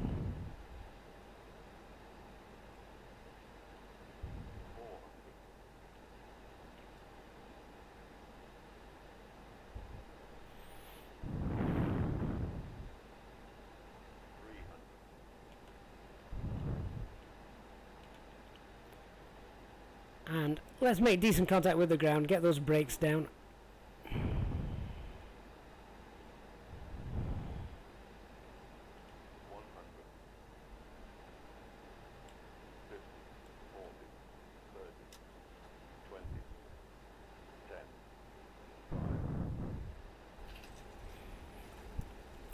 There we go. Reverse is on. Reverse is green. 70 knots. Reverse is off. Disconnect the auto brake. And yeah, I'll take that. That could have gone a lot worse. Ladies and gentlemen, welcome to Innsbruck. The local time is 9:26. Unfortunately, the temperature is currently a very cold 0 degrees Celsius, or 32 Fahrenheit, so if you have a jacket or coat, you might want to... So, in terms of our actual test flight for fly-by-wire, please remain seated until the that aircraft arrives at the gate. You are reminded the new function of the MCDU on the progress page worked absolutely beautifully. Do me a favour guys, hit that like button, and once again show the guys how great the fly-by-wire team are. And of course, any questions regarding that, do leave a comment and I'll come back to you. But just configuring the aircraft now. Let's turn off that TCAS. Turn off the weather radar so we don't fry the ground staff. Set the APU running. And we can turn off our lights. Not that far to the parking stands either, so might as well turn off the taxi lights so we don't blind them. So for those of you that have joined in late on the stream, the new feature that Fly-by-Wire are testing at the moment is the progress page, which I shall show you in a moment. Actually, once we've just taxied up. But do me a favour, if you are going to disappear before that, hit that like button for me. And if you enjoyed that approach, please also consider maybe subscribing to the channel as well if you're new here. Tomorrow we shall have a normal long haul flight that we do on a Monday, mileage Mondays.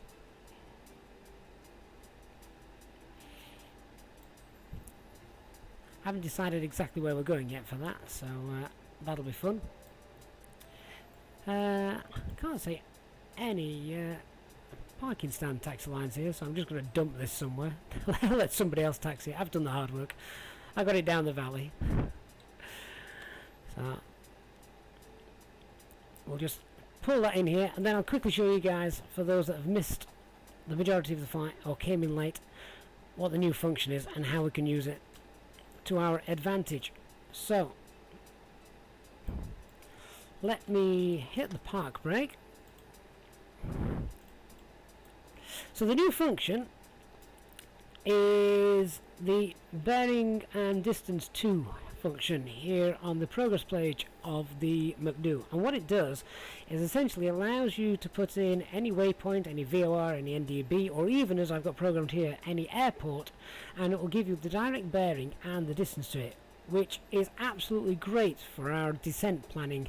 And as I did just there, certainly even when using and planning an approach to an ILS approach, you can use those distances to make sure that we're at a good altitude for the distance that we are away from the airport and that sort of thing. But it was really good to be used today in conjunction with the top of descent calculator, which we've got now on the FlyPad as well. So I can't wait for that to actually be implemented and brought into the developer version, and of course the experimental fly-by-wire version. That's when I'm really going to be looking forward to it. So I can fly this beautifully crafted aircraft from fly-by-wire with even nicer handling than we saw just there. So that's great stuff. So I'm going to finish the flight and leave that there. Hopefully you've all enjoyed that. God, look at this scenery, it gets me every time. Hopefully you've all enjoyed that, and we got to enjoy the wonderful RNAV approach into runway 08. So if you did enjoy that, please do subscribe to the channel, turn on the notification bell for notifications of future live streams and of course tutorials that we do. And a big thank you to everyone who has liked the stream, and a huge thank you to those that have donated to the stream, and either via the super chats, the super stickers, or PayPal link. And of course a big shout out to all of the Easyjetsimpilot members who are shown in the chat in green, and Digital Flight Deck as well, and Nicola as well for his guidance. Great stuff. Thank you very much everyone. I shall be back tomorrow for our long haul mileage Monday's flight. You don't want to miss that one. I shall see you then. Good night. Bye bye for now.